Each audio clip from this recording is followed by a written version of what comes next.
Bonsoir à tous, j'espère que vous allez bien. Vous êtes content d'être là ce soir? Si tu es content, écris dans le chat je suis content. Et si tu es ici, dis je suis content d'être là et je suis content d'être là. Oh, merci Seigneur pour ce moment. Merci pour une nouvelle chose qui va se faire en ce lieu, en ce moment même. Où tu es, commence juste à parler au Seigneur et merci le Seigneur pour ta vie, pour ta semaine, pour tout ce qu'il a fait pour toi. Où tu te trouves, élève ta voix et commence à parler au Seigneur.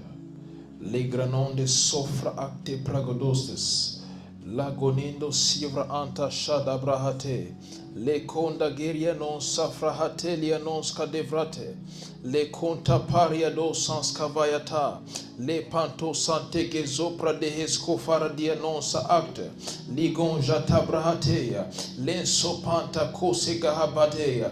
Le sobrantes kina non jacabrahatos cabarataya. Merci Seigneur pour ma vie. Merci Seigneur pour ma famille. Merci Seigneur pour la France. Les conta pracosefa abredesta. Les conda carodia zofra antaparia. Les sonta credesto prahate. Merci pour ta miséricorde. Merci pour ta grâce Seigneur. Il n'y a personne comme toi. Les conda deli sofranta prahate. Les conda ante kosha prahate. Ce Dieu qui veille sur nous. Nous te disons merci. Le Dieu qui nous voit pour nous. Le Dieu qui nous protège. Le Dieu qui est là pour nous à chaque fois. Merci Seigneur. Les conta prahatos.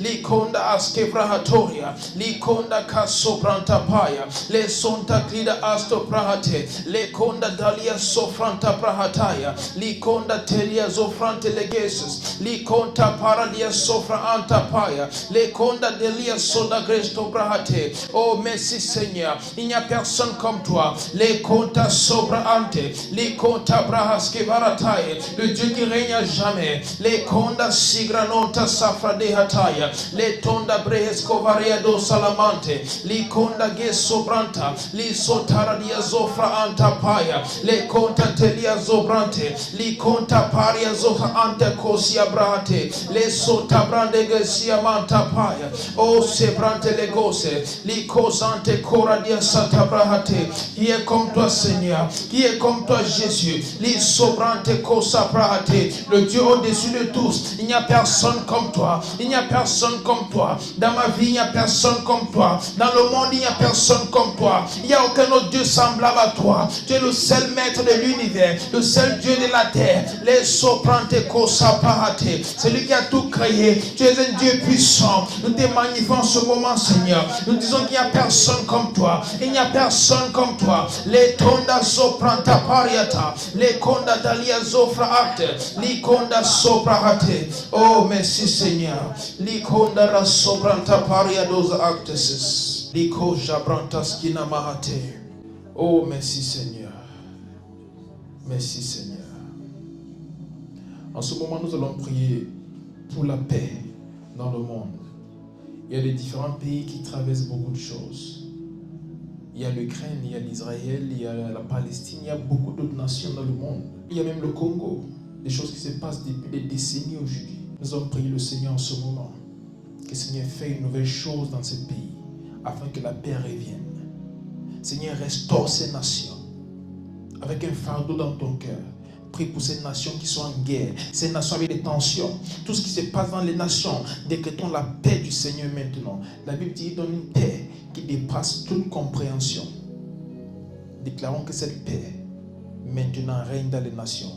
Élève ta voix et prie. Les conda deli sopra ante cosa kida brahata. Ligon saskina mande ge sobrante keradoses. Li sobranta sika barataya. Ego sante parodia zofranca da brate. Li conda sika manda paya. Les sota kida ante kosha brahate. Les obrante soka de hapa. Seigneur, nous déclarons ta paix dans toutes les nations du monde. Au nom puissant de Jésus-Christ. Les nations en guerre, nous déclarons en ce moment que ta paix envahit ces nations. Ta paix envahit ces nations. Ta paix envahit ces nations. Au nom puissant de Jésus-Christ. Likonda sika acte prahatoria. Les sopande kesodia non sapanta. Les konda gia sofra ante prahatoria. Likonda sika dosus. Nous utilisons l'Ukraine comme un point de contact. L'Israël, la Palestine. Les konda supra actes. Le Congo, Seigneur. L'Haïti, Seigneur, nous déclarons maintenant que la paix revienne à ces nations. La paix revienne à ces nations. La paix Père, réveille dans cette nation, au nom puissant de Jésus-Christ. En ce moment, il y a une restauration de la paix dans ces territoires, au nom puissant de Jésus. Likonda sikra anto prahate, likonda jatalamande, likonda rasobranta paya, les sonta kira ante kosa prahate, les sopanta bahate, likonda rasobrante kosa diakanta paya, les sonde ligrando saliga acte prahato. Seigneur, ces guerres qui sont sponsorisées, même pas les grands de ce monde, nous décrétons, Seigneur, que cela soit brisé maintenant, que tous les plans échouent, tous les plans échouent, tous les plans échouent au nom puissant de Jésus-Christ. Il faut couler le sang juste pour gagner plus d'argent, juste pour avoir des contrats, juste pour, Seigneur, piller des ressources. Nous décrétons maintenant que cela échoue complètement. Tous les projets qui sont échouent maintenant. Et la paix est restaurée dans ce territoire au nom puissant de Jésus-Christ. Les condas soprata hedosia varamante, ligonda sakte brahato, les condas deli sopranta paya. Tout pays indien en ce moment, nous décrétons la paix du Seigneur. La paix du Seigneur. Ligon sigranote frahatos kabelia nozas kidavaye. La paix du Seigneur en ce moment. La paix du Seigneur en ce moment. Tout territoire en conflit, nous déclarons maintenant que cela cesse au nom puissant de Jésus-Christ et que la paix règne. Les rondes sofra kida acte brahatoras ginavata. Merci Seigneur. Nous allons prier pour la France. Nous allons prier que le Seigneur touche cette nation. Que le Seigneur touche cette nation. Lorsque tu entends parler de l'histoire de ce pays, surtout en ce qui concerne la religion, la France fait partie des piliers même de l'évangile. Mais aujourd'hui, la France est l'ombre d'elle-même. Certains ne connaissent même pas Dieu. Ils n'ont même jamais entendu juste le nom Jésus-Christ. Et il y a d'autres qui entendent cela, mais c'est juste de la religion pour eux. Ce n'est pas une vie avec le Seigneur. Mais si nous sommes là en ce moment, c'est pour amener la France à Jésus-Christ. Et on va prier en ce moment. Seigneur, révèle-toi au peuple français. Révèle-toi à tout le monde qui se trouve en France. Révèle-toi à toute personne, Seigneur, qui se trouve sur ce territoire qu'on appelle la France. Ceux qui ne te connaissent pas encore.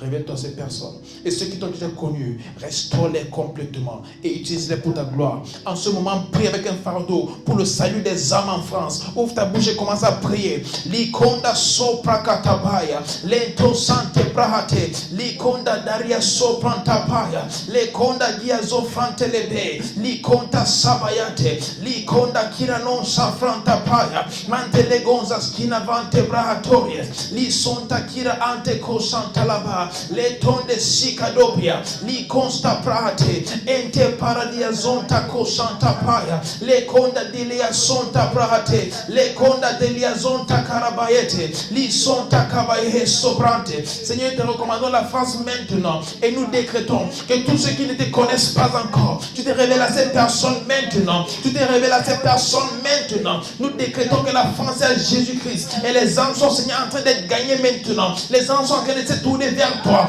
Des personnes se tournent à toi maintenant. Des personnes se tournent à toi maintenant. Au nom puissant de Jésus-Christ. Likonda sopra ante paradia sopra kate. Nous décrétons, Seigneur, que la crainte de l'Éternel remplisse, Seigneur, ce territoire en ce moment même. Et que des personnes se posent des questions. C'est qui Jésus-Christ? Des personnes se posent des questions. C'est quoi avoir une vie avec Jésus? Que des personnes se posent des questions. Au-delà de ce qu'elles sont capables de voir. Mais qu'elles demandent, s'il y a un Dieu en haut, alors révèle-toi au nom puissant de Jésus. Likonda sopra ante paya. Que Seigneur, une soif de te connaître. Que ce soit naisse dans les cœurs des Français. Au nom puissant de Jésus-Christ. Dans les cœurs de toute personne, Seigneur. Sur ce territoire, nous déclarons que cette soif-là naisse maintenant. Cette soif pour connaître Jésus-Christ. Cette soif pour la révélation de Jésus-Christ. Au nom puissant de Jésus. Likon saprahate. Cette soif de te connaître. Cette soif, Seigneur, de marcher avec toi. Au nom puissant de Jésus-Christ. Cela naît dans les cœurs des personnes maintenant. Au nom puissant de Jésus. Likonda sopra ate, likonda delia sopra deata, likonda sepra ante cosa pea, ligonza sigra anta prate, le conta legonda siga prate. Même des jeunes, Seigneur, nous déclarons en ce moment, ils se donnent à Jésus-Christ et qu'ils le servent au nom puissant de Jésus-Christ. Les conda sopra ate, toute distance distractions, toutes choses qui les empêchent de te servir. Nous déclarons en ce moment que ces choses les lâchent au nom puissant de Jésus-Christ. Et ils te servent maintenant. Ils te servent maintenant. Ils te servent maintenant. Au nom de Jésus. Likonza sobra ante paradia soka hadebai. Likonda sekabreas konamande lefradoses. Seigneur, tu dis dans ta parole que jeunesse, souvenez-vous de votre Créateur pendant que vous êtes jeunes. Je déclare que les jeunes de la France se souviennent de Dieu maintenant. Les jeunes de cette nation se souviennent de Dieu maintenant. Pas quand ils seront vieux, mais en ce moment. Ils se souviennent de leur Créateur et ils le servent au nom puissant de Jésus-Christ. Une nouvelle chose se produit, Seigneur, même en France en ce moment. Une nouvelle chose se produit en Europe et dans le monde entier. La soif de connaître Jésus-Christ dans le cœur de toute personne. La soif de te connaître. La soif de te connaître. Ils ont peut-être grandi à l'église, mais ils ne te connaissent pas encore. Cette soif de te connaître. Ils ont été des religieux toute leur vie. C'est le moment de rencontrer le Seigneur Jésus-Christ. C'est le moment de rencontrer le Dieu de la Bible. C'est le moment de rencontrer le Dieu créateur. Au nom puissant de Jésus. Les condes s'offrent à tes pragodeses. Et je déclare que tout ce qui les garde encore dans l'obscurité pète les puissances sur eux maintenant et les lâche complètement au nom puissant de Jésus-Christ. À partir de ce jour, ils sont libres de servir Jésus. Les gronins s'offrent à dilanons kabaratia s'offrent à actes. Les condas sébranon de si kabayata. Oh merci Seigneur. Parce qu'à partir de ce moment, une nouvelle chose commence même en France.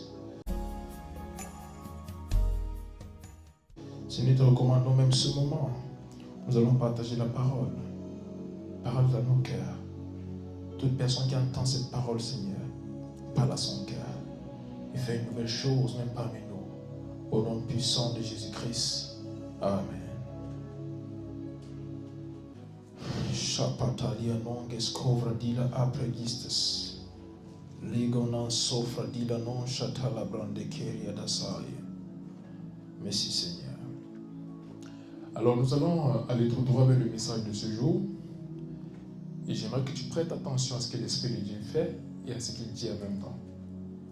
Je suis juste un vase, donc ne sois pas focus sur moi, mais sois focus sur l'Esprit de Dieu qui te parle en ce moment.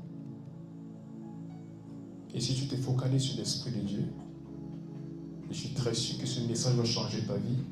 Et à partir de ce jour, tu vas accomplir la volonté parfaite de Dieu pour ta vie, au nom puissant de Jésus-Christ. Alors, nous allons ouvrir nos Bibles dans le livre de Matthieu chapitre 5, à partir du verset 14. Matthieu chapitre 5, à partir du verset 14 au verset 16. Locanto segranon de brasco faradiatalis. Matthieu chapitre 5 du verset 14 au verset 16. Il est écrit: Une ville située sur une montagne ne peut être cachée. Et on n'allume pas une lampe pour le mettre sur le boisseau. Mais on le met sur le chandelier. Et elle éclaire tous ceux qui sont dans la maison. Que votre lumière luise ainsi devant les hommes, afin qu'ils voient vos bonnes œuvres et qu'ils glorifient votre Père qui est dans les cieux. Que votre lumière luise ainsi devant les hommes, afin qu'ils voient vos bonnes œuvres et qu'ils glorifient votre Père qui est dans les cieux. La première chose, c'est quoi la lumière? C'est la première question à se poser. Qu'est-ce que c'est la lumière? La lumière, c'est par quoi les choses sont éclairées. Et la Bible nous dit, dans Matthieu chapitre 5, verset 16, que votre lumière luise ainsi devant les hommes, afin qu'ils voient vos bonnes œuvres et qu'ils glorifient votre Père qui est dans les cieux. On doit comprendre quelque chose. Dieu ne nous a pas placés ici sur terre juste pour être parmi les autres. Comme la Bible dit, nous sommes dans le monde, mais pas du monde. Nous sommes peut-être certains parmi plusieurs autres, mais nous ne sommes pas comme tout le monde. Nous sommes dans le monde, mais nous sommes la lumière du monde. Et pour cette raison, nous avons un rôle à jouer. Plusieurs chrétiens marchent comme s'ils ne savent pas qu'ils sont la lumière du monde. Et qui dit lumière, dit espoir. Nous sommes l'espoir du monde. Dans une génération comme la nôtre, où plusieurs choses sont en train de se dégrader. Nous sommes la solution pour nos générations. Mais il y a quelque chose qui se passe. Parce que nous sommes la lumière ne veut pas automatiquement dire tout va très bien se passer. C'est uniquement si nous jouons notre rôle, qui est d'éclairer notre génération, que les choses vont s'améliorer. Savoir que nous sommes la lumière, c'est une bonne chose. Mais la question c'est comment éclairer notre génération. Et la Bible nous dit clairement, à travers nos bonnes œuvres. Nous sommes une ville située sur une montagne qui ne peut être cachée. Mais pourquoi est-ce que plusieurs sont encore cachés? Pourquoi est-ce qu'on peut voir plusieurs chrétiens? On ne sait pas qu'ils sont des chrétiens. Parfois tu discutes même avec eux, mais tu n'arrives pas à savoir que voici un chrétien avec qui je parle. Lorsque tu les vois marcher, tu ne peux pas identifier que voici un chrétien. Pourtant la Bible dit, nous sommes une ville située sur une montagne qui ne peut être cachée. Mais on a l'impression que les chrétiens aujourd'hui sont encore cachés. Demande à ton frère, est-ce que tu es caché? Demande à ta soeur, est-ce que tu es encore caché? En tant qu'enfant de Dieu, le monde doit savoir que tu es un enfant de Dieu parce que tu es la solution pour le monde. Tu es la lumière du monde. Sans toi, le monde est dans l'obscurité. Sans toi, le monde est dans l'obscurité. Mais la question c'est, comment sortir cette lumière qui est en toi? Comment sortir cette lumière qui est en toi? Lorsque je regarde ma génération, parfois je pleure. Je pleure. Et cela me rappelle une rencontre que j'ai eue avec le Seigneur Jésus. Un matin, je me suis réveillé, il est venu me rendre visite dans ma chambre. Et ce jour-là, il était en train de pleurer pendant qu'il me parlait. Et il m'a dit ceci, je pleure parce que plusieurs sont en train d'aller en enfer. Il m'a dit, je reviens bientôt, mais plusieurs ne me connaissent pas. Il me dit, même dans l'église, plusieurs ne me connaissent pas. Lorsqu'il a dit plusieurs ne me connaissent pas, j'ai pensé directement à ceux qui sont dans le monde. J'ai dit, il y a un travail que nous devons faire pour sauver ceux qui sont dans le monde. Mais j'ai encore été plus écœuré lorsqu'il m'a dit, même dans la maison de Dieu, même à l'église, plusieurs ne le connaissent pas. Et nous sommes supposés être la lumière du monde. Même parmi nous, il y a ceux qui ne connaissent pas encore Dieu. Parmi nous, les serviteurs de Dieu, il y a ceux qui n'ont pas encore une certaine rencontre avec Dieu. Parmi les jeunes, il y a plusieurs qui ne connaissent pas encore Dieu. On doit avoir ce fardeau dans notre cœur, d'amener l'évangile jusqu'aux extrémités de la terre. Ça doit être un fardeau dans ton cœur en tant qu'enfant de Dieu. Que je suis la lumière du monde. Et parce que je suis là, les choses ne vont pas être les mêmes. Les choses vont changer parce que je suis là. Lorsqu'il y a l'obscurité et que la lumière arrive, l'obscurité disparaît. Mais notre génération est la seule génération dans laquelle la lumière peut vivre avec l'obscurité. Ce qu'on voit, c'est l'obscurité et non la lumière. Les enfants de Dieu sont avec les enfants du monde. Mais c'est l'obscurité qui domine. Je n'arrive pas à comprendre ça. Je n'ai jamais vu un endroit obscur où on amène la lumière et l'obscurité domine. C'est toujours la lumière qui domine. Pourquoi dans notre génération, lorsque la lumière rencontre l'obscurité domine? Il y a un problème quelque part. Il y a un problème quelque part. On peut aller à l'église, danser, célébrer et faire beaucoup de choses. Mais est-ce qu'on voit l'impact de Jésus-Christ dans notre génération? Peut-on grandir en nombre? Nous sommes des milliers. Mais est-ce qu'on voit l'impact de Jésus-Christ dans notre génération? Est-ce qu'on voit des vies transformées? Est-ce qu'on voit des personnes qui reflètent le Christ? Combien de chrétiens ont un style de vie qui peut amener une autre personne à donner sa vie à Jésus-Christ? En dehors du fait qu'on te voit poster des vidéos et photos lorsque tu es à l'église, est-ce que ton comportement démontre que tu es un enfant de Dieu? Est-ce qu'il y a une différence lorsqu'on te regarde et on regarde ceux du monde? Parce qu'une chose est sûre, il y a une différence entre la lumière et l'obscurité. Tu ne peux voir les deux et ne pas faire la différence. Et la raison pour laquelle nous ne brillons pas assez dans notre génération, c'est parce que notre lumière, qu'on pense être la lumière, est de l'obscurité. Mais si la Bible nous dit nous sommes la lumière du monde, ça veut dire nous sommes différents. La deuxième chose, c'est nous avons une mission. La lumière n'est pas là pour rien. À chaque fois qu'elle arrive, c'est pour dégager l'obscurité.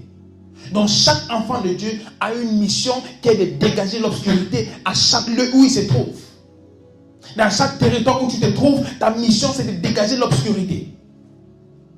La Bible a dit, occupez la terre jusqu'à ce que je revienne. C'est une mission qui nous a été confiée, d'occuper jusqu'à ce qu'il revienne. Mais pas occuper dans l'obscurité. Pas occuper en essayant de faire comme les autres, mais c'est occuper avec les décrets célestes. Occuper avec le désir de Dieu. Occuper en faisant ce que Dieu attend de nous. Et jusqu'à ce que nous arrivons à faire cela, nous échouons en tant que génération. Jusqu'à ce que nous arrivons à faire cela, nous échouons en tant qu'enfants de Dieu. Il doit y avoir une différence. Parce que nous sommes là. Il doit y avoir un changement parce que nous sommes là. Vous êtes la lumière du monde. On n'allume pas une lampe pour la mettre sous le boisseau, mais on la met sur le chandelier et elle éclaire tous ceux qui sont dans la maison. Dans ta propre famille, combien de personnes sont devenues enfants de Dieu parce que tu as rencontré Christ? Combien de tes camarades sont aujourd'hui enfants de Dieu parce que tu as rencontré Christ? Combien de personnes ont vu ta vie? On dit non, j'aimerais être comme celui-ci, j'aimerais être comme celle-là. On ne peut être la lumière du monde, mais le monde ne nous envie même pas. Ceux qui sont dans l'obscurité envient toujours ceux qui sont dans la lumière. C'est uniquement dans ma génération que ceux qui sont dans la lumière envient ceux qui sont dans l'obscurité. C'est du jamais vu. On doit se poser une question. Qu'est-ce qui se passe réellement? Qu'est-ce qui se passe réellement? Mais lorsque nous avons la connaissance de qui nous sommes en Christ, nous savons que nous sommes la lumière du monde et que le monde nous attend. La Bible dit, la création attend avec un ardent désir la révélation des fils de Dieu. Ils nous attendent parce qu'ils sont dans l'obscurité, ils sont dans les problèmes, ils attendent la solution. La question c'est, qui est la solution? C'est nous. Nous sommes un avec Christ. Donc si Christ est la solution, toi qui es enfant de Dieu, tu es la solution. Si Christ est la lumière, toi qui es enfant de Dieu, tu es la lumière. Et c'est toi que la création attend. C'est toi que le monde attend. C'est toi que ta famille attend. C'est toi que ton école attend pour un changement. Mais jusqu'à ce que tu prennes conscience de cela et que tu commences à agir en tant que cette lumière que tu es, tous ceux autour de toi vont rester dans l'obscurité. Et plusieurs iront en enfer juste parce que tu n'as pas compris ton rôle et tu ne l'as pas joué comme il se devait. Mais quand tu comprends que tu es la lumière du monde et que ta génération dépend de toi et que la victoire de ta génération dépend de toi, la libération de ton pays dépend de toi, la libération de ta famille dépend de toi, tu vas commencer à agir en tant que cette lumière du monde que tu es. La Bible nous dit dans Matthieu chapitre 5, verset 13, vous êtes le sel de la terre. Si ce sel perd sa saveur, avec quoi la salera-t-on? Ce sel ne vaut plus rien. Il n'est bon qu'à être jeté dehors et piétiné. À chaque fois que je lis ces versets, il y a quelque chose qui m'intrigue. Pour que la Bible nous dise que nous sommes la lumière du monde, on doit comprendre que ça parle de ceux qui ont été sauvés. Ça ne parle pas de tout le monde, non. La lumière du monde, c'est ceux qui sont enfants de Dieu. Le sel de la terre, c'est ceux qui sont enfants de Dieu. Donc ceux qui ont déjà reçu Jésus-Christ dans leur vie comme Seigneur et Sauveur. Alors, lorsque la Bible nous dit, et si ce sel perd sa saveur, c'est quoi cette saveur dont la Bible parle? Ça veut dire ce que tu as reçu, c'est possible de perdre ça si tu ne joues pas ton rôle. C'est possible que Dieu ait mis un potentiel en toi, mais que tu peux perdre ce potentiel si tu ne joues pas ton rôle maintenant. Tu as reçu un don de la part de Dieu pour servir ta génération. Ce don-là est ce par quoi cette lumière en toi va s'exprimer. Mais jusqu'ici, tu ne joues pas ton rôle. Et la Bible dit, ce sel peut perdre sa saveur. Il dit, lorsque cela se fait, ce sel ne vaut plus rien.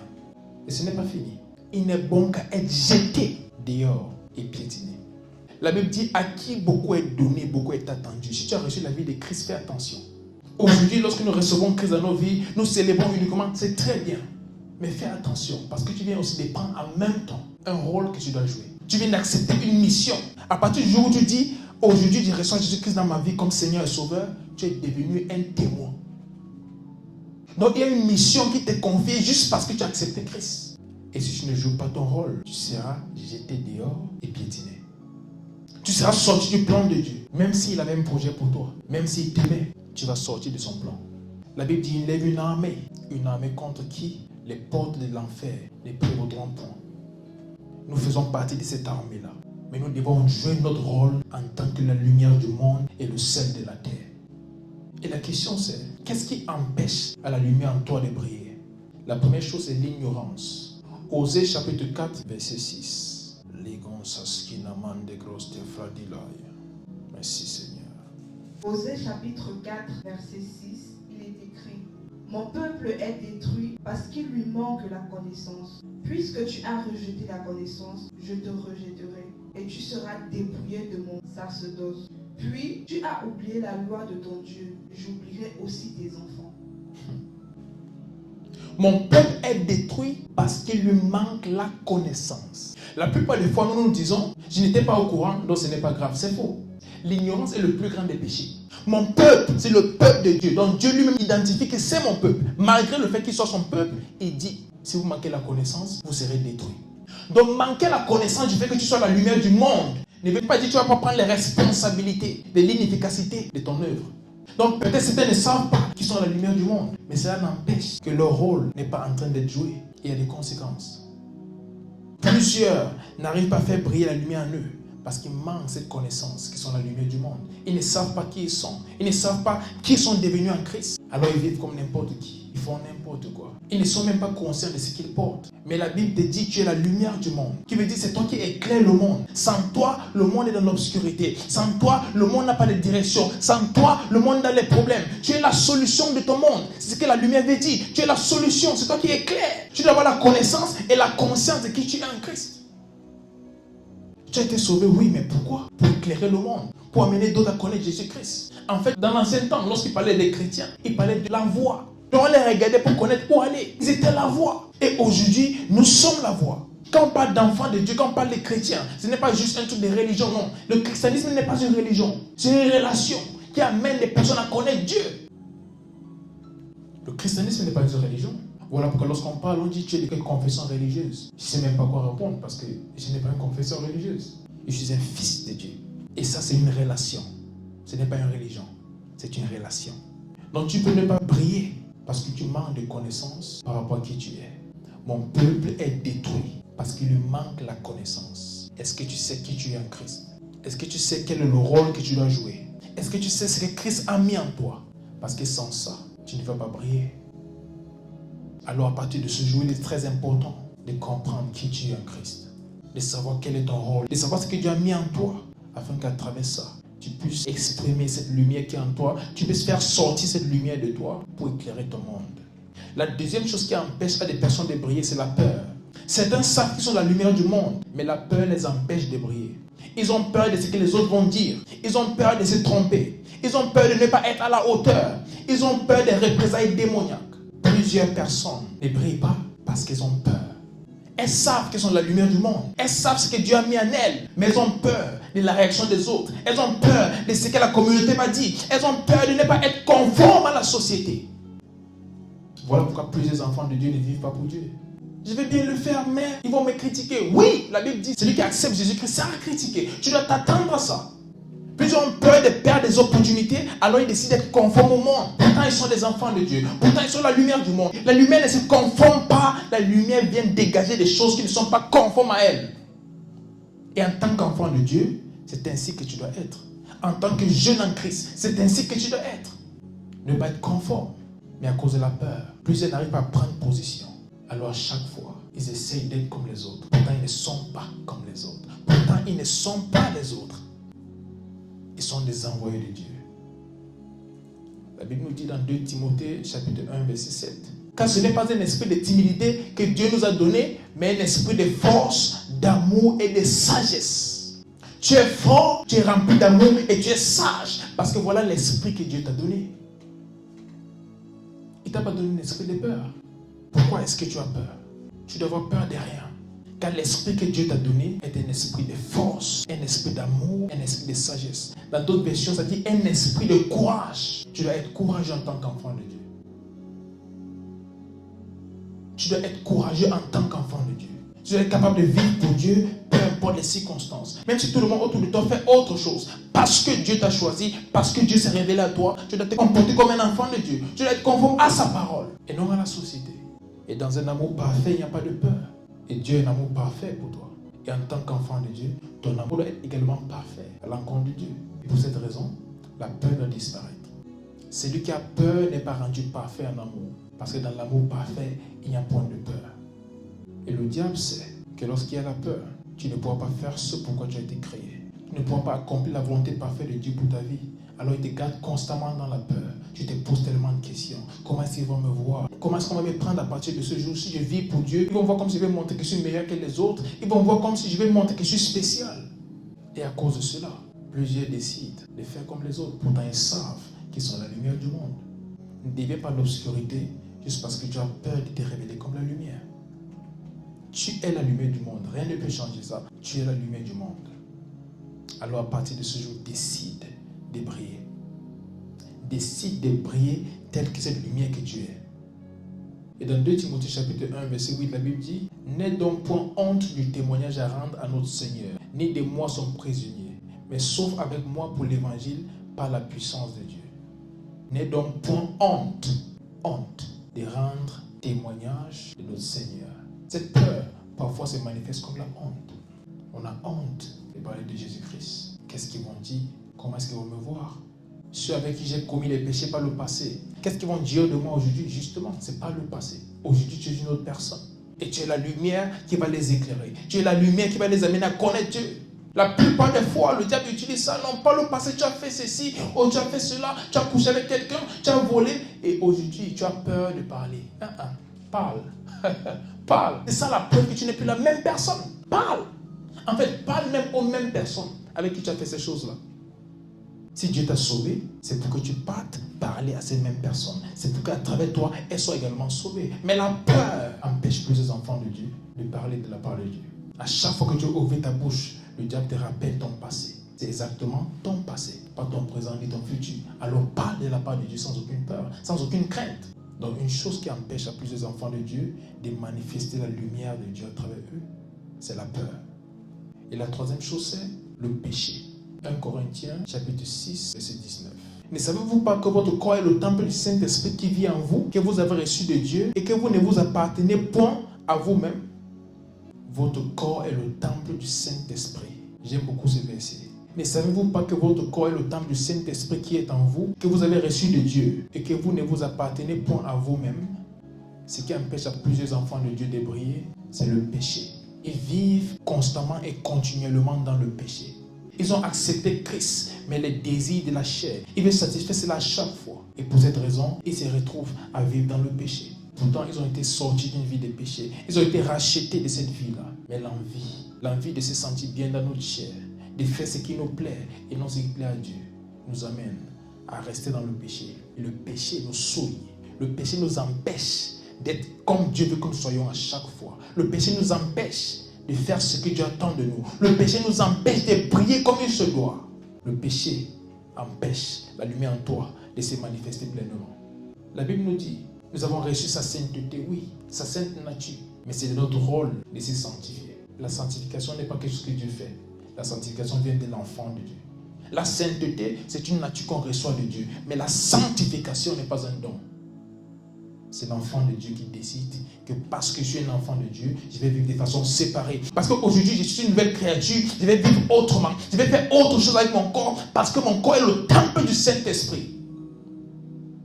Te rendre à l'évidence que ton corps n'est plus juste un corps pour faire ce que tu veux, mais c'est un sanctuaire qui porte Dieu. Tu es le vase qui porte Dieu. C'est à travers toi que Dieu peut être présent ici sur terre. Et quand tu réalises que voilà qui tu es, tu ne vis plus n'importe comment. Et j'ai écrit ceci. L'éclat de la lumière ne dépend pas que de l'intensité de cette lumière, mais aussi de la propreté et transparence du vase qui la contient. L'éclat de la lumière dépend aussi du vase qui porte cette lumière. Si tu te souilles, Dieu ne pourra pas s'exprimer pleinement à travers toi. Si tu souilles ton corps, le Saint-Esprit ne pourra pas s'exprimer pleinement à travers ton vase. Il faut te purifier, il faut te sanctifier, il faut vivre selon ce que Dieu attend de toi et non selon ce que ta génération attend de toi.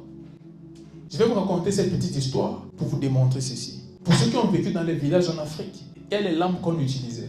Lorsque la flamme de la lampe brûle, la fumée commence à teinter le verre, ce qui fait diminuer la lumière qui en sort. Et il ne peut éclairer les lieux comme avant. Mais lorsque le verre est lavé, la fumée est éliminée et il peut briller de 1000 feux. Sans la sanctification, il est impossible pour un enfant de Dieu de briller comme il se doit. Car le péché teinte le vase que tu es et empêche à la lumière en toi de briller de 1000 feux pour éclairer ton monde. Plusieurs jeunes ne savent pas si vivre dans le péché est un problème ou pas. Je vous dis, c'est un grand problème. Un très très grand problème. Tu ne peux pas accomplir la volonté parfaite de Dieu pour ta vie si tu vis dans le péché. Impossible. C'est impossible d'accomplir la volonté parfaite de Dieu pour sa vie en vivant dans le péché. Ceux qui vivent consciemment et continuellement dans le péché ne peuvent accomplir la volonté parfaite de Dieu pour leur vie. Juste impossible. Dieu veut s'exprimer à travers toi, mais tu dois rendre ce vase propre pour que Dieu puisse s'exprimer à travers cela. Il veut s'exprimer à travers toi, mais ton vase doit pouvoir lui donner cette capacité de se sentir libre, de faire ce qu'il veut quand il veut. Alors il est très important de vivre dans la sanctification en tant qu'enfant de Dieu. Romains chapitre 12, verset 1. La Bible nous dit: je vous exhorte donc, frères, par les compassions de Dieu, à offrir vos corps comme un sacrifice vivant, saint, agréable à Dieu, ce qui sera de votre part un culte raisonnable. Je vous exhorte donc, frères, d'offrir vos corps comme un sacrifice vivant, saint, agréable à Dieu, ce qui sera de votre part un culte raisonnable. Tout ce que tu offres à Dieu en tant qu'enfant de Dieu, sans lui offrir ton corps, est une perte de temps. L'inefficacité de l'évangile aujourd'hui, c'est parce que nous sommes la contradiction de notre propre message. Et ceci ne veut pas dire que les chrétiens ne peuvent pas tomber. C'est possible de tomber. La Bible dit 7 fois le juste tombe, mais il se relève. Le problème, c'est quand tu vis consciemment et continuellement dans le péché. Et là, tu deviens une contradiction du message. Et la lumière qui est en toi ne peut briller pour transformer ta génération parce que tu es comme ta génération ou même pire. Tu ne peux changer de personne si tu es comme elle. Si tu veux un changement, tu dois être différent. Si tu veux impacter ta génération, tu dois venir avec quelque chose que ta génération n'a pas. Et ma génération n'a pas une vie de Christ. Ma génération n'a pas une vie de sanctification. Et si tu veux impacter une telle génération en tant qu'enfant de Dieu, tu dois vivre autrement. Nous sommes tellement doués, beaucoup de connaissances, mais il n'y a pas d'impact. Parce que la vie de Christ ne se manifeste pas à travers nous. Nous ne vivons pas la vie de Christ. Nous vivons comme tout le monde. Et nous tombons quand nous voulons. Nous faisons ce que nous voulons. Et nous sommes des enfants de Dieu. Et nous allons gagner le monde. C'est faux. On ne peut gagner un monde à qui nous ressemblons. On ne peut gagner notre jeunesse si nous vivons de la même façon que ces jeunes-là. Ils doivent voir quelque chose de différent en nous qui va les attirer à connaître le Dieu que nous avons connu. Mais si nous avons rencontré un Dieu et nous vivons de la même façon que eux, ils n'ont pas de raison de rencontrer ce Dieu parce qu'il n'y a pas de changement. Pourquoi est-ce que je vais laisser ma liberté de pécher dans le monde, donner ma vie à Christ pour pécher maintenant, sachant que j'ai désobéi à Dieu? Non, c'est mieux de rester dans le monde et pécher. Ils savent qu'en tant que personne dans le monde, ils peuvent pécher librement. Donc venir à Christ pour vivre dans le péché, pour eux, c'est une perte de temps.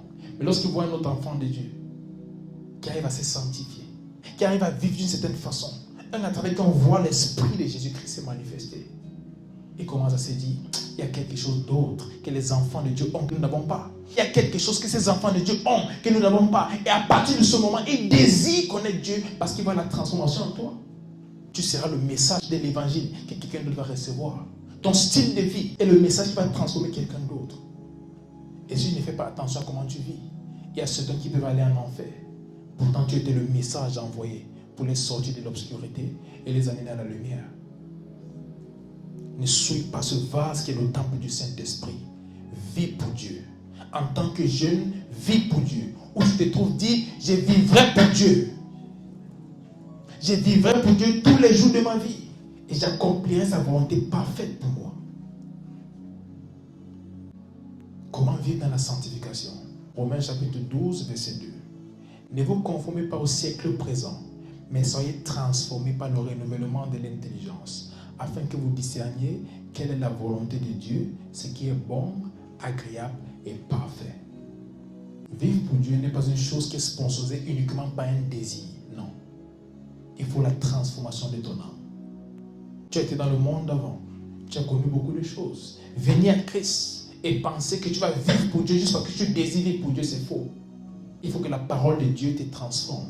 Voilà pourquoi la lecture de la parole de Dieu, écouter des prédications, c'est très important. Parce que ça reprogramme ton âme, ça change ta pensée. Lorsque tu donnes ta vie à Christ, ton esprit est recréé, mais ton âme non. Alors c'est de ton devoir de passer du temps dans la lecture de la parole de Dieu, dans l'écoute des messages, afin de transformer ta pensée à être conforme à la volonté de Dieu. Et c'est uniquement quand ta pensée est conforme à la volonté de Dieu que ton corps va obéir à ce que Dieu attend de toi. L'information que tu reçois quand tu es enfant de Dieu est très important pour le style de vie que tu auras en tant que chrétien. Voilà pourquoi la musique que tu écoutes, les films que tu regardes, les discussions que tu as, les lieux où tu te rends, comptent beaucoup en tant qu'enfant de Dieu. Parce que cela transforme ta pensée également. Mais si tu passes du temps dans la parole de Dieu, tu passes du temps dans la lecture de la parole de Dieu, tu aimes vraiment passer du temps dans la parole. Lorsque tu as un peu de temps, même à ton lieu de service, pendant ta pause, tu vas sur YouTube et tu cliques sur un message et tu visionnes. Je vais vous dire quelque chose. Dès l'enfance, je savais que Dieu allait m'utiliser. Mais une chose est sûre, savoir que Dieu va t'utiliser ne veut pas forcément dire qu'il va le faire. Ce que tu fais après avoir su que Dieu va t'utiliser détermine s'il va vraiment t'utiliser. Et j'ai découvert un moment, il y avait ce désir à moi de faire certaines choses pour Dieu, ce désir à moi de vivre vraiment pour Dieu d'une certaine façon. Le désir était là, mais la capacité n'était pas là. Et un jour, j'ai dit, à partir d'aujourd'hui, je vais prendre des heures chaque jour juste pour écouter des prédications sur YouTube. Et j'ai consacré des heures tous les jours pendant des années. J'écoutais juste des prédications, des prédications, des prédications. Parfois, je vais quelque part. Avant qu'on fasse ce qu'on est venu faire, les 30 minutes à 1 heure qu'on a avant, j'ai mis mes écouteurs. Des enseignements. Comment vivre pour Dieu. Comment aimer Dieu. Lorsque je rentrais à la maison, j'avais un programme de lecture de la parole de Dieu. Et je lisais tous les jours. Et je disais, Seigneur, révèle-toi à moi. Révèle-toi à moi. Je sais que j'ai grandi à l'église. Je sais que je suis fils de pasteur. Mais je ne veux pas être juste un fils de pasteur. Je vais être un fils de Dieu. Je vais connaître Dieu pour moi-même. Seigneur, révèle-toi à moi. Et pendant que j'ai passé du temps dans les Écritures, j'ai passé du temps à regarder des prédications. J'ai découvert juste que ma vie devenait un peu plus comme celle de Christ. Elle devenait un peu plus comme celle de Christ. J'ai commencé à voir des choses dans la Bible que je pouvais maintenant voir dans ma propre vie. Et j'ai décidé d'adopter cela comme un style de vie. Tous les jours, j'écoute des prédications. Tous les jours, je lis ma Bible. Parce que c'est ça qui va me transformer. C'est ça qui transforme ma pensée et qui m'amène à être conforme à la volonté de Dieu pour ma vie. Afin que vous discerniez quelle est la volonté de Dieu, ce qui est bon, agréable et parfait. Tu veux connaître la volonté de Dieu pour ta vie? Transforme ta pensée par la parole de Dieu. Tu veux marcher selon la volonté parfaite de Dieu pour ta vie? Deviens un ami de la parole de Dieu. Deviens un ami de ta Bible. Télécharge ça dans ton téléphone. Achète des Bibles. Quand tu finis de lire une, tu gardes. Achète une nouvelle. Ne dis pas que non, j'ai lu la même. Non, achète une nouvelle. Finis-la encore. De la même façon que tu peux acheter beaucoup d'autres choses. La Bible ne coûte pas cher. Achète autant de Bibles possible. Quand tu finis une, tu la gardes. Lorsque je vois chez moi, j'ai fini cette Bible pour cette Bible. Quand je commence une nouvelle, ça me procure un niveau de joie que je ne peux expliquer. Passe du temps dans la lecture de la parole de Dieu. Passe du temps dans la lecture de la parole de Dieu. Passe du temps à écouter des messages. Ça va transformer ta vie. Tu veux vivre pour Dieu. Tu veux manifester ce que Christ a mis en toi, mais tu ne sais pas comment.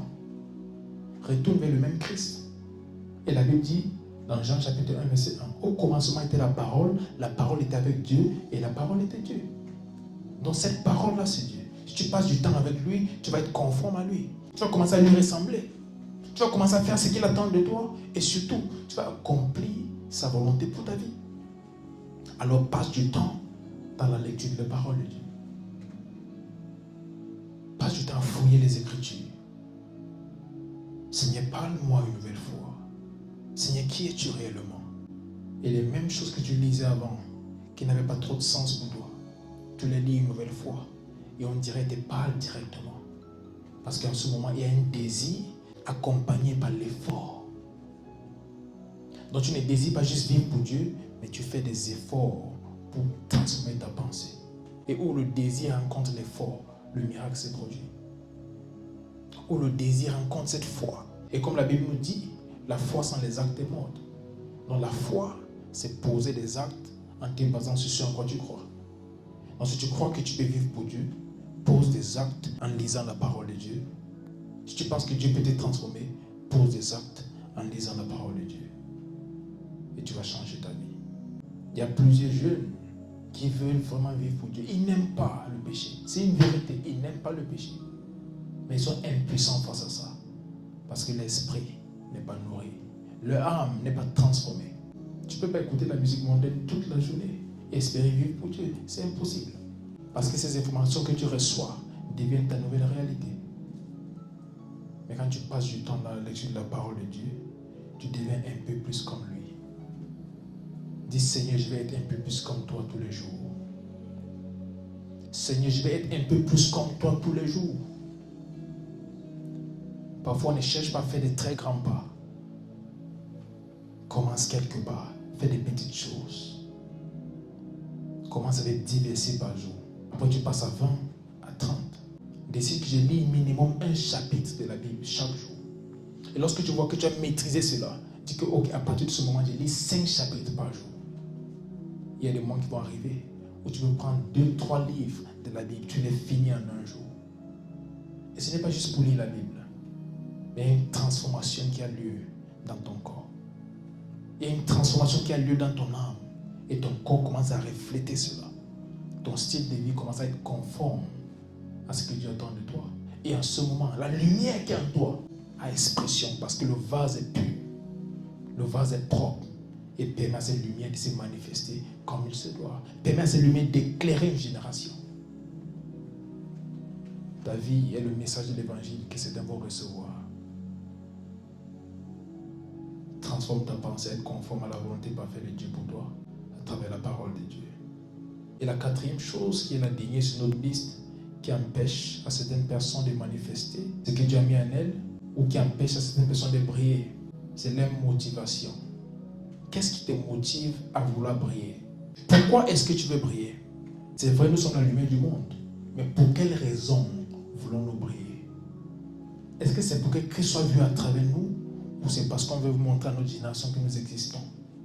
Parce que Dieu ne répond pas juste aux actes, il répond aux motifs derrière nos actes. Pourquoi est-ce que tu fais ce que tu fais? Ce n'est pas juste le fait de le faire, mais c'est pourquoi est-ce que tu le fais. Je vais prêcher l'évangile, mais pour quelle raison? Il désire l'onction de guérison, c'est une bonne chose, ça va guérir plusieurs personnes, mais pour quelle raison? Qu'est-ce qui me motive? Quelle est ma motivation? Lorsque je prie, Seigneur, donne-moi l'onction de guérison. Seigneur, donne-moi l'esprit de prophétie. Donne-moi le don de prophétie. Est-ce pour faire connaître les secrets de Dieu à son peuple? Ou c'est pour paraître comme un être surnaturel parmi les autres parce que tu peux voir et entendre à n'importe quel moment? Est-ce que tu désires le prophétique parce que tu veux démontrer quelque chose? Ou tu veux ça pour encourager les personnes, pour réconforter les personnes, pour dire à ces personnes ce que Dieu attend d'elles, pour révéler à des personnes des choses cachées? Qu'est-ce qui te motive à vouloir briller? Parce que cela peut aussi être la raison pour laquelle tu ne brilles pas. La lumière en toi, c'est Christ. Et Christ ne se manifeste pas pour n'importe quelle raison. La Bible dit, s'il est élevé, il va attirer les hommes à lui-même. Christ a un but. Il veut que tu brilles, mais pour une raison, qu'il soit vu, afin qu'à travers cela, les hommes puissent le connaître. La Bible dit que votre lumière luise devant les hommes, afin qu'ils voient vos bonnes œuvres et qu'ils glorifient votre Père qui est dans les cieux. Donc il y a un but, c'est de glorifier Dieu. Alors si le désir que tu as de briller n'est pas pour glorifier Dieu, peut-être c'est la raison pour laquelle jusqu'aujourd'hui tu ne brilles pas. Parce que Dieu sonde les cœurs. Il veut savoir pourquoi est-ce que tu désires briller. Il veut que tu brilles. Mais en même temps, il veut savoir pourquoi est-ce que toi, tu désires briller. Quand tu lis la parole de Dieu, est-ce pour avoir des interprétations profondes des Écritures, pour bénir le peuple de Dieu, ou c'est pour qu'à chaque fois que tu ouvres ta bouche, que les personnes soient étonnées de ta sagesse, étonnées de ta capacité d'interpréter les Écritures? Pourquoi est-ce que tu fais ce que tu fais?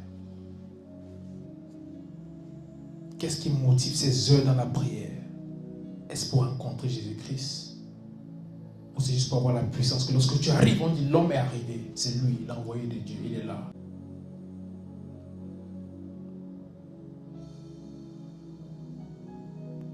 Peut-être c'est ça qui empêche à cette lumière en toi de se manifester.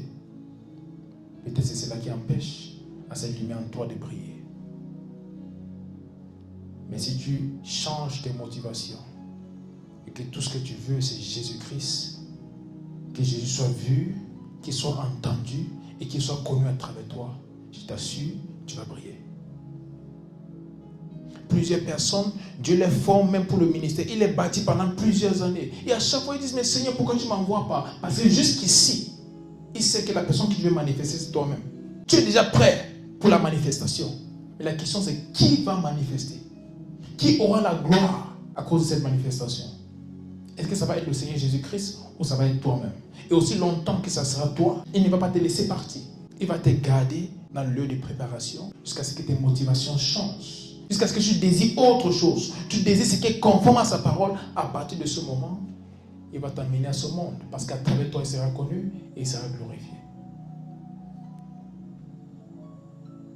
Tes motivations.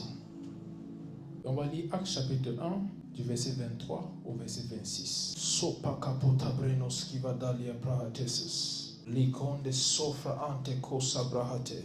Merci Seigneur.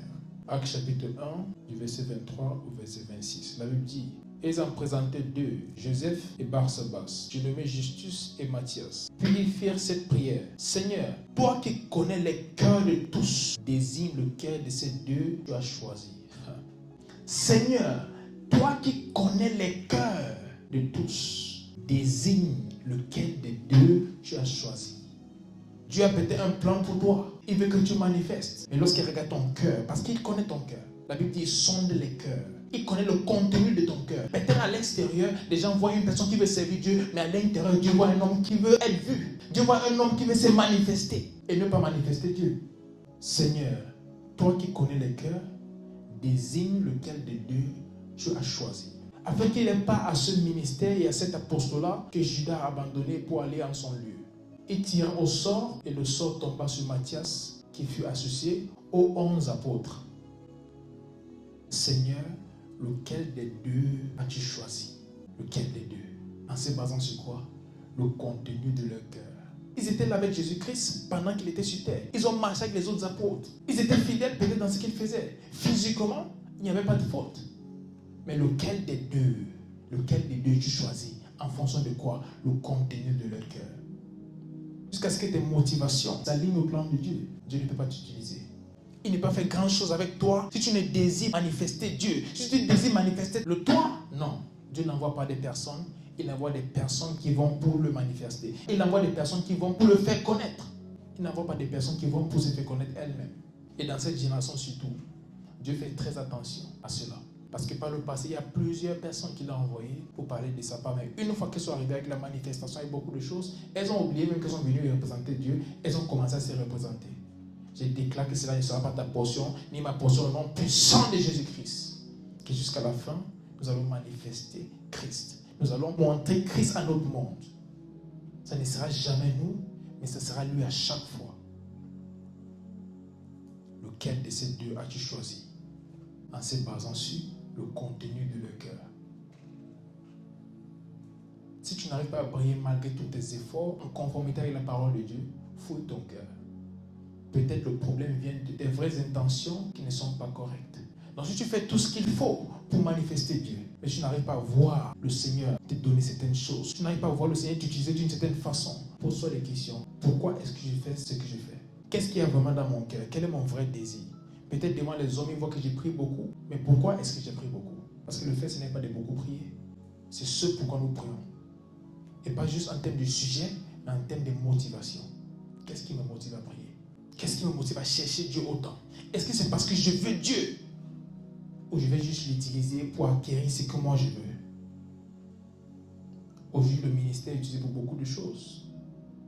Naturellement, le ministère, c'est là pour faire connaître Dieu à des personnes.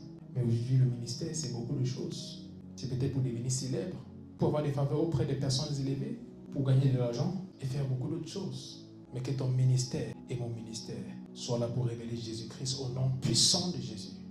Et quand on parle de ministère, c'est vraiment penser à l'église. Créer une église, ça, c'est pas un ministère. Le ministère, c'est simplement toute chose par laquelle Jésus-Christ est connu. Ça peut être ton foyer, ça peut être ta vie, ça peut être ton lieu de service. Là-bas, tu peux avoir un ministère. Ce n'est pas forcément créer une église. Une église, c'est créer un cadre où les différents enfants de Dieu peuvent venir pour demeurer ensemble en Christ. Mais ce n'est pas ça le ministère. Le ministère, c'est ce qui sort de toi. Le ministère est une vie. Le ministère est une vie. Le ministère est une vie qui révèle Jésus-Christ. Le ministère est une vie qui révèle Jésus-Christ. Et à partir de ce jour, que ta vie révèle Jésus-Christ au nom puissant de Jésus. Ligon sigranon tefra acte levados ye pratos.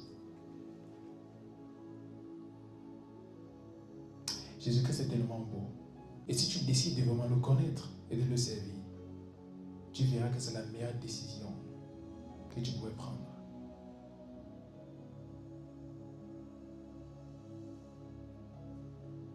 Parfois, je parle avec des jeunes. Je parle avec d'autres frères et sœurs en Christ. Et on échange sur certains sujets.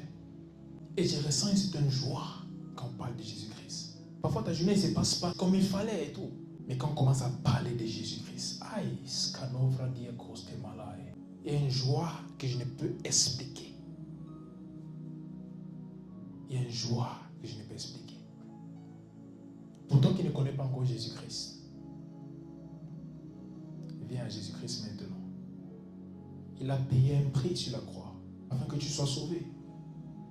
Et ne te dis pas j'ai péché, j'ai fait ceci, donc Christ est pour me sauver. En fait, c'est pour cette raison-là qu'il est venu. Si tu étais parfait, il ne serait pas important pour toi. Si tu as tout trouvé correct, Christ ne devait pas être important pour toi. Mais il est venu parce qu'il savait que par toi-même tu ne peux pas. Et tout ce que tu as fait, c'est de dire en ce moment, Seigneur Jésus-Christ, je te reçois dans ma vie. Deviens mon Seigneur à partir de ce jour. Et tu seras un enfant de Dieu. Tu te dis peut-être tu dois respecter les 10 commandements et tout le reste pour aller au ciel. Non, c'est faux. Ce que tu dois faire, c'est accepter Jésus-Christ dans ta vie comme Seigneur et Sauveur.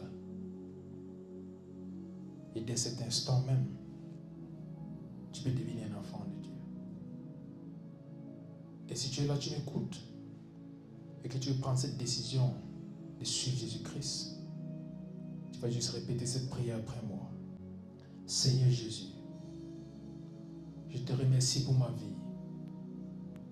Je te remercie pour ton amour pour moi. Je reconnais que je suis pécheur. Mais tu es mort sur la croix pour mes péchés. Et tu es ressuscité. En ce jour, je te confesse, Seigneur et Sauveur de ma vie. Et par la foi, je reçois le don de la vie éternelle. Merci Seigneur, car les choses anciennes sont passées. Mon passé est effacé. Et toutes choses sont devenues nouvelles. Je reçois la grâce de vivre pour toi tous les jours de ma vie et d'accomplir ta volonté parfaite pour moi. Merci Seigneur, car je suis né de nouveau. Amen. Si tu as fait cette prière, félicitations, parce qu'à partir de cet instant, tu es un enfant de Dieu. Et tu n'es pas juste un enfant de Dieu, tu es la lumière du monde. Donc à partir de ce même jour, le monde t'attend pour un changement. À partir de ce jour, tu es la solution pour ton monde. Tout a changé, toutes tes erreurs du passé s'est effacées. Même si le diable essaye de t'amener à te souvenir de cela, c'est faux. La Bible dit, c'est effacé. Dieu n'est pas un homme pour mentir, ni le Fils de l'homme pour se repentir. S'il a dit tes péchés sont effacés, alors tous tes péchés, pas certains, tous tes péchés sont effacés. À partir de ce jour, c'est Dieu sans crainte. C'est Dieu sans crainte. Cherche une église qui est proche là où Dieu est, une église qui enseigne la parole de Dieu et va y demeurer. Le Seigneur Jésus-Christ commence une nouvelle chose dans ta vie. Seigneur, je prie pour ceux-là qui viennent de t'accepter.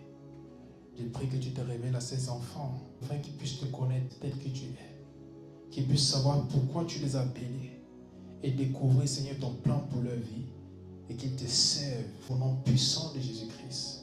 Je déclare, Seigneur, que les choses qui ont empêché les autres à te servir ne vont pas les empêcher au nom puissant de Jésus-Christ. Mais ils vont avoir une marche avec le Saint-Esprit qui va les amener à vivre selon ce que tu as attendu et à faire ce que tu veux qu'ils fassent. Et je prie qu'au dernier jour, quand tu reviendras, ils seront parmi ceux-là qui iront au ciel pour être avec toi pour toujours. Au nom puissant de Jésus-Christ. Qu'aucun de ces enfants, Seigneur, ne va rétrograder. Aucun d'entre eux ne va quitter la foi. Ils sont scellés par ton sang. Sopra anteco sagia davretus. Et à partir de ce jour, une nouvelle chose se fait même dans leur vie. Et ce sont des bénédictions et des solutions pour le monde, pour leur famille et pour leur entourage. Au nom puissant de Jésus-Christ. Amen. Et toute personne qui avait déjà reçu Jésus-Christ, mais qui n'arrivait pas à vivre pour Dieu jusqu'en ce moment, reçoit cette puissance-là de vivre pour Dieu au nom puissant de Jésus-Christ. Reçoit cette capacité de vivre pour Dieu. Cette capacité de te détacher de tout ce qui te gardait encore dans l'obscurité. Et à partir de ce jour, tu as cette force, cette puissance de vivre pour Dieu. Et le Seigneur se manifeste à travers ton vase. Il se manifeste pleinement au nom puissant de Jésus-Christ. Ceux qui est encore captif par le péché, ceux qui est encore gardé captif par le péché, les oppressions démoniaques, je déclare que cela cesse maintenant au nom puissant de Jésus-Christ. Celui que Christ a franchi est réellement libre Et je déclare votre liberté maintenant, au nom puissant de Jésus-Christ. C'est le nom qui est au-dessus de tout autre nom. Te libère maintenant. Te libère maintenant et je déclare. Tu es libre au nom puissant de Jésus-Christ. You are totally free at this moment to serve God all the days of your life. You are totally free at this moment to serve God all the days of your life.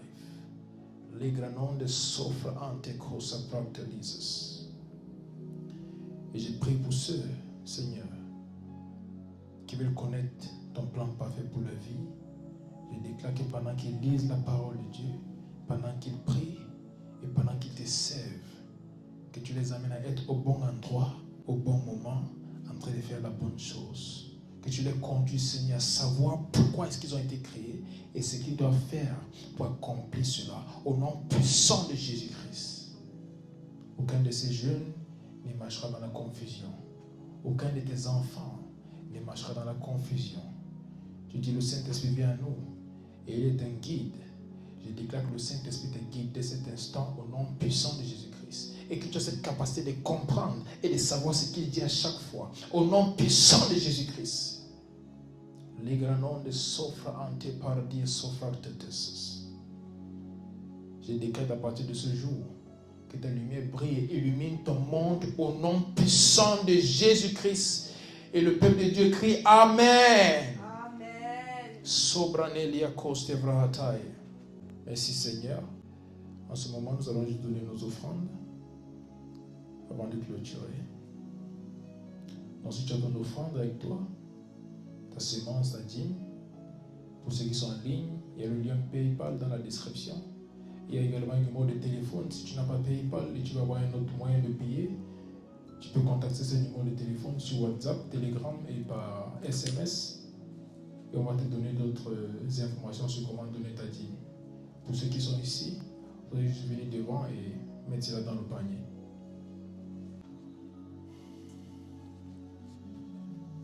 Merci Seigneur. Sopata leganons kevradeses. Les consabran de gesso paradies sodanes.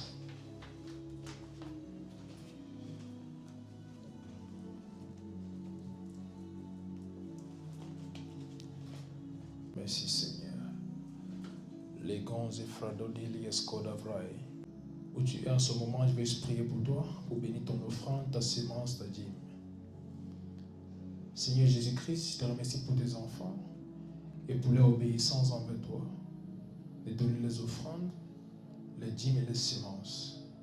Je déclare en ce moment qu'ils sont bénis au nom puissant de Jésus-Christ. Que les bénédictions qui accompagnent ce principe qu'ils viennent d'appliquer soient leur partage au nom de Jésus-Christ.